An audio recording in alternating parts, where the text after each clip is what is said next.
I don't know how to really get into this. We were talking about Marjorie Taylor Greene, the QAnon congresswoman from Georgia in the last segment. So I feel like this is going to dovetail very nicely with the main thing I want to chat with you about, which is you mentioned you were living in Austin, Texas in 2004.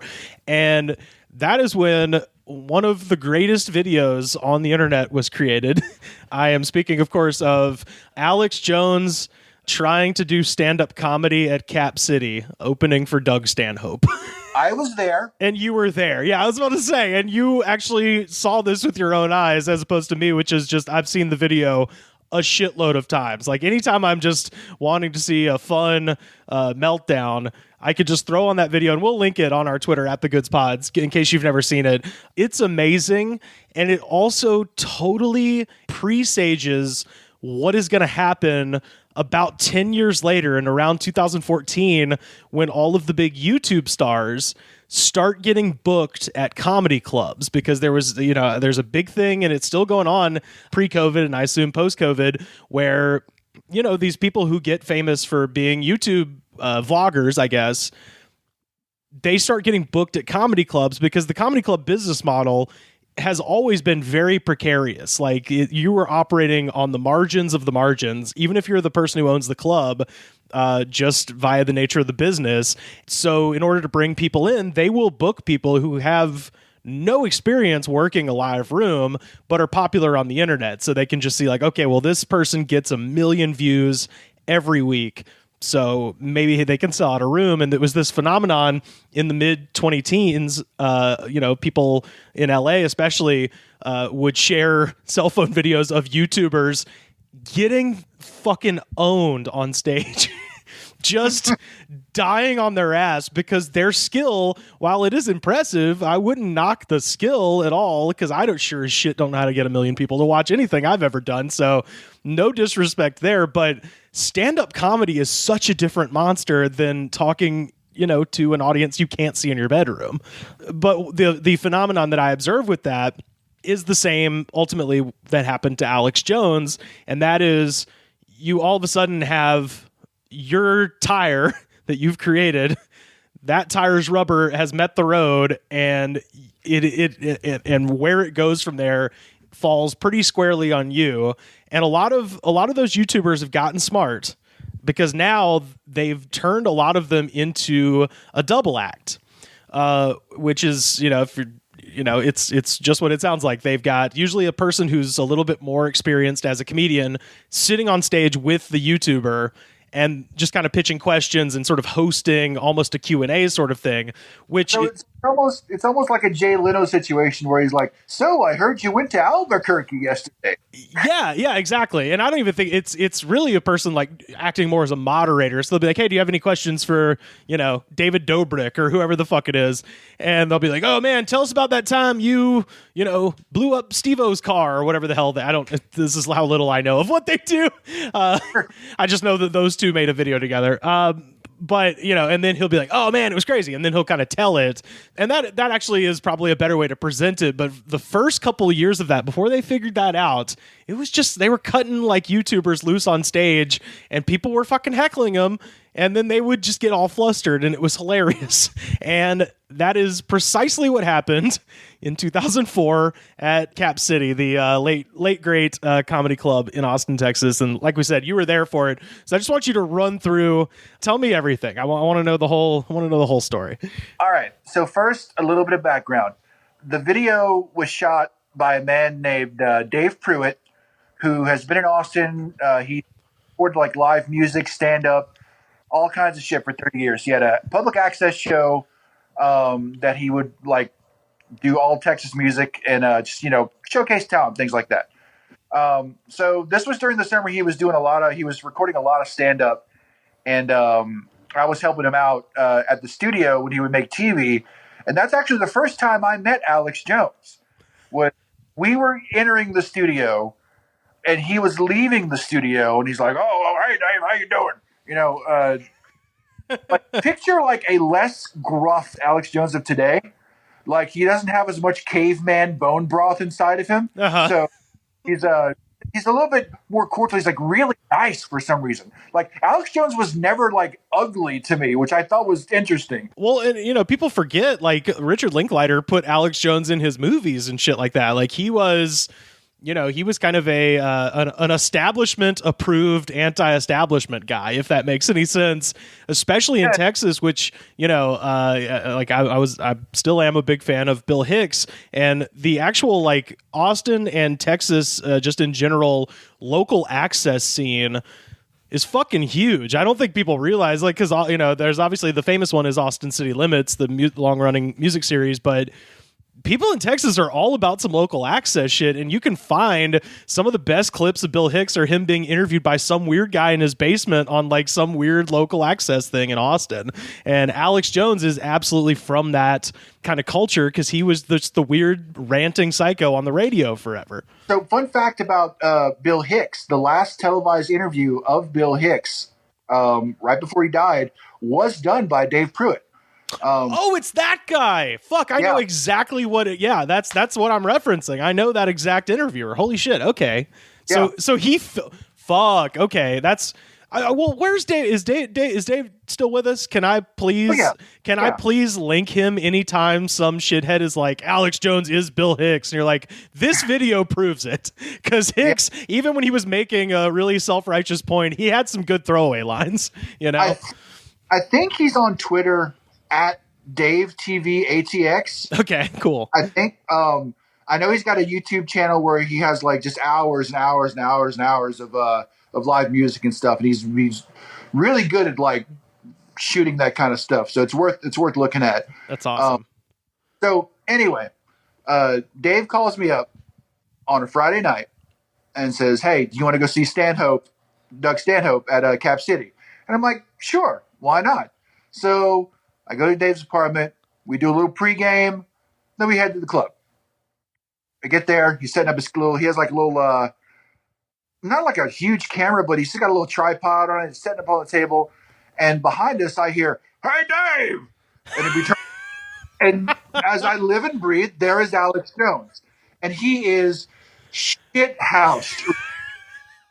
I don't think people give Alex Jones enough credit for what an incredibly high-functioning alcoholic he is. For a man who is drunk most of the day, he does an incredible amount of work. He does more work drunk in one day than I do sober in 5 weeks. Yeah. So I'm not going to lie, Rivers. At this point, I am so high, okay? So I see Alex Jones, and I am giggling and freaked out at the same time. Because, of course, his reputation precedes him. I was like, what the fuck is he doing here, man? Well, also, just, and I'm speaking as a person with almost no experience as a weed person. I smoked some weed in high school, but not really that much. But one thing I could say is when all of the times that I was high, the main thing I didn't want was a gigantic barrel-chested, red-faced man from Texas screaming at me. Exactly. So he says hello to Dave, and Dave's like, "Oh, hey, man, how you doing?" Alex Jones, like, just gathers Dave up in a bear hug. And, like... his traditional greeting. "How you doing, man?" And I'm like, oh, my God. I immediately text, like, one of my friends, and I'm like, Alex Jones just showed up in the comedy club, and he just hugged Dave. So that was where it started. So they say hello. He goes and sits down, right? And so the show starts, and we're watching, like, the feature guy and the guy opening for Doug. And then, like, the host comes back up and he says, we have a very, very special guest. He's going to come out here. He's going to talk to you. Then he's going to bring up Dougie. I am a huge fan of his. It's an honor to bring him up here. Please keep it going for the Lord of Conspiracy, Alex Jones, everybody. Yeah, he calls him the Lord of the Conspiracy. I was going to ask, if you don't remember, then it's not a big deal. But who was the opener? Because Alex said he was like, "Oh, that guy was fantastic." I don't remember who the opener was. I could not tell you. It was probably just some local guy. Yeah. I was like, oh man, I was like running down my Austin comedians. I was like, maybe Chris Cubis, or maybe like, who was this opener? Who I need to know. So I can talk to them about it. So things start out innocently enough. He gets up there. He makes a self-deprecating joke. oh, I feel sorry for you people. You came to see comedy, and now I'm up here. And he Which great way to start. Like I just right before I called you, I rewatched it, and so I was watching it just beat for beat, and I'm just like, he is fucking up left and right. Like you can't come up there and just be like, well, this is not going to be funny, because then you've dug yourself in a little hole. So, and he puts over Doug, right, and he's like, well, here's what I really came to talk about, and it's the Iraq War. So he starts yelling. And I guess his main point was that the government has installed Saddam Hussein in order to justify having a war. Yeah, well, so, Alex Jones, his whole thing since the beginning has been based on the John Birch Society. It began in the late 50s, and it started with the idea that Dwight Eisenhower was secretly a communist. He references Eisenhower. That's what I mean. I was watching and I was like, this is such like old school Bircher stuff. I've got the film clip of Eisenhower back in 1958 calling Fidel Castro the Abraham Lincoln of the Caribbean. Maybe he is. But my point is, they put that motherfucker in power. So that's why he's just like, Mao Zedong killed 70 million people. Like, that is straight Bircher talking points. It was amazing. He talks about David Rockefeller and how David Rockefeller thinks we're too stupid to read publications. So he just talks shit in publications about us. It's so funny. Yeah. And he's just, I mean, he played the hits, right? He talked about Skull and Bones. He talked about, John Kerry and George Bush, how they were cousins, how all the most of the presidents came out of the Skull and Bones Society. He played the hits. And for the most part, people were, they were kind of into it because at this time, Alex was pushing that left-wing sort of narrative, right? So he was anti-Bush, anti-war, not as an inside job, that whole thing. Yeah. But there was one dissenter. That's all it took, man. Did you see that, man? Because he's got this heckler. I can't help but be reminded of the YouTuber thing because, Seinfeld once said, if you're famous, they'll give you 10 minutes before they get mad that you suck. Like a good example would be like Judd Apatow, who hadn't done stand-up in like 20 years before he went back and started doing it again. He talks about this thing where he's like, they'll give me a little bit of time because they know who I am. But if I'm not funny by like the third joke, I'm fucking up. And Alex, I mean, I feel like the audience gave him as much rope as they could, but then everything started to turn as soon as he started screaming at everybody about Mao. That seemed to be when we got our first. What was his first dissent? Because the classic one is where he goes, "You're killing my buzz, man."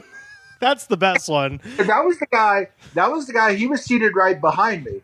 I love this. We're setting this up, by the way, like the courtroom scene in JFK. Like, Your Honor, I was seated directly behind the dissenter before Alex Jones started screaming at him. He was back and to the left. Yeah.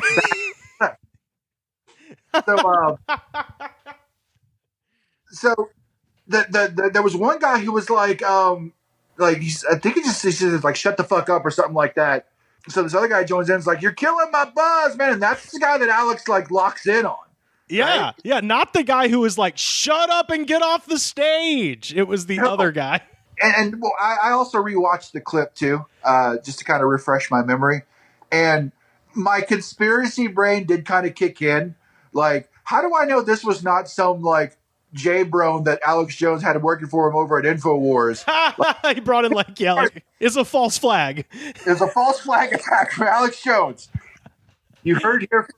So Alex, of course, locks in on this guy. He says, What are you talking about? What's going? You're wasting a goddamn. What did I call you? I called you a big fucking pussy. Oh, yeah? What I called you, Bruiser? Bam! Bam! You're a big badass. You don't want to hear the truth because you're a little coward. You can't handle the truth. You don't want to hear about 50 million people. You want to sit there. Hey, I'll be sitting right there when you're done, boy. That's right, you little weasel. I called you a little punk. Yeah. That's a coward right there, folks. That's a coward.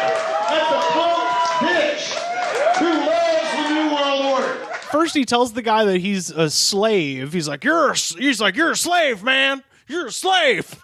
And he's like, Dave. And then I think he brings up David Rockefeller again. And he's like, he's gonna have 5 guys who are holding you down in prison. Is that what you want? And at this point, like, I guess Doug Stanhope could like smell blood in the air. Yeah, because this is where the comedian comes in, right? Is because Doug knows that he has to go on after this shit, and while this is the chaos that he created, he was like, hey, this is for me, motherfuckers, meaning like I want Alex up there to just like rile the crowd up, which I've heard of punk rock bands doing before, like for instance, I guess they're not a punk rock band, they're a comedy band, but Tenacious D, for instance, would bring Neil Hamburger on tour with them to get the crowd pissed because Tenacious D fans are out of their fucking mind, and just Neil Hamburger up there dropping drinks and be like, that's my life. They would just be like, get the fuck off the stage. And that was like kind of the energy they wanted to come out to, but they're a fucking rock band. It's just like Doug Stanhope has that kind of like wild, chaotic sort of energy, I suppose, in his sets, and that's sort of his audience. But at the same time, it's like, this is an actual comedy club, so there are real people in this crowd. It's not all Stanhope fans. Yeah, and they have been forced to buy 2 drinks apiece and mozzarella sticks. So Doug Stanhope does his thing and he leaves, and like Alex is still up there for like, it felt like an eternity, but it was like 2 more minutes. This is the longest 8-minute video you will ever watch. It is so long. It's crazy how long it takes because it's just awkward as fuck. It is. It's, and all honestly, I think this video is the best argument that Alex Jones is indeed not Bill Hicks. Yeah, well, Bill Hicks has that great line where he's like, listen, if you just jump with me out of the plane, we're going to pull our chutes and float down to Dick Joke Island. You just have to bear with me, So that was what I was saying earlier. It's like, yeah, Hicks had throwaway lines where he could get the crowd back if he was, making too serious a point. He was a real comedian. Yeah. So basically, it just ends with Alex, like, jumping off the stage and like getting in this guy's face, right? And then like just kind of just out of nowhere. Oh, and by the way, ladies and gentlemen, Doug Stanhope. He just yells. He yells at the. You're right back there, right behind you. Like, yeah, and then he goes, "I'll let you swing first. The cameras are rolling." Yeah, and I was watching because there is a point where he looks directly at the camera that Dave has on the table. So, like, he knows he's on camera. So, I mean, he is at the end of the day just a showman, right? So he knows he's got to play it up, and he knows this is going to pop up online somewhere. Even in 2004, he had that sort of awareness. So, I mean, a little bit of it was him just being Alex Jones, and it probably got out of hand. But I think some of it was I'm going to make a show for these people, which, that's how you sell your supplements, man. Why am I asking for you? Yeah, no. You'll be asking why the 5 big guys got you bent over the table, and you'll be wishing you weren't a slave, punk. Because you weren't man enough to face the new world order. That's right, you're a punk. Doug Stanhope, ladies and gentlemen. I'll be sitting right there, punk. You just swing first and see what happens. It'll be on video.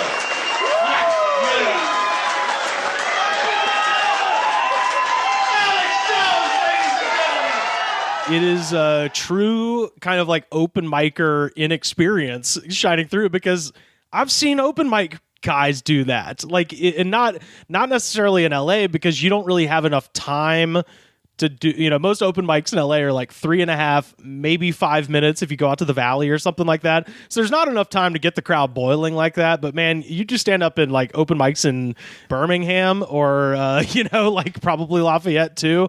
They'll give you 10 minutes at an open mic, and I've seen that happen where they're just not getting anything, so they just get mad at the audience. But they're not funny enough to do that, like, because that can work. Like, anybody's seen Bill Burr's Philly video. Oh, yeah. Screaming at a crowd can be unbelievably hilarious if you have, X amount of years of experience and know how to do it correctly. But if you don't and you have nothing behind it, you're Kramer. That's what happened to Kramer. Yes, that was Kramer. Oh my God. And Alex Jones, I believe, was about, a few seconds away from like identifying that this man maybe may not have been white, and then just going off. That was what I was about to say. I'm like, it's shocking that happened to Kramer before it happened to Alex Jones. Oh my God, that fucking rules, dude. Yeah, if y'all haven't seen that video, like I said, we'll put it up on our Twitter so you can see it. Like I said, when he goes out there, he fully believes these people not only know who he is, but they know his whole shit. And like you said, he's like kind of playing the hits, and then all of a sudden you're like, oh, there's no one with me on this boat. This is just me out in the ocean and people just being polite, except for the one guy. Hey, you're blowing my buzz! Now you see this guy's been blowing his buzz. Tell jokes or get off the stage! See there? See there?